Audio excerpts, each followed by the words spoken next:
करण्यासाठी किंवा मजा करण्यासाठी मिळालेला नाही, तर त्याचा अंतिम उद्देश मोक्ष प्राप्ती आहे.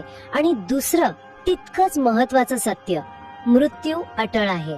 तुम्ही राजा असा किंवा रंक, श्रीमंत असा किंवा गरीब, मृत्यू कोणालाही सोडत नाही.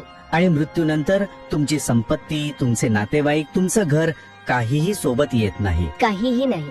सोबत जातात ते फक्त कर्म. हे वाक्य आपण नेहमी ऐकतो. हो, आणि हेच गरुड पुराणाचं पहिलं आणि सर्वात महत्वाचं शिक्षण आहे.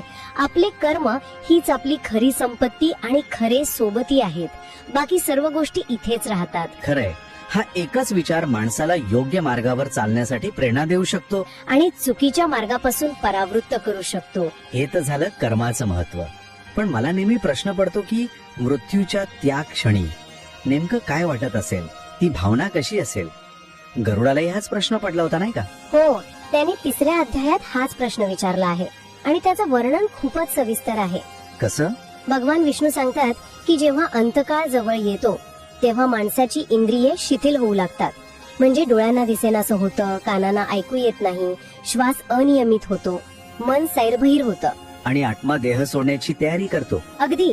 हे ऐकायलाच किती वेगळं वाटतंय. म्हणजे हा अनुभव सगळ्यांसाठी सारखाच असतो का? नाही. आणि इथेच कर्माचा संबंध येतो. विष्णू सांगतात की इथे 2 प्रकारचे अनुभव येतात. 2 प्रकारचे? हो. ज्या माणसाने आयुष्यभर चांगली कर्म केली आहेत, पुण्य मिळवलं आहे, त्याचं मन त्या क्षणी शांत राहतं. पण ज्याने आयुष्यभर पाप केलं आहे त्याला प्रचंड भीती वाटते. अच्छा. त्याला भयानक दृश्य दिसू लागतात.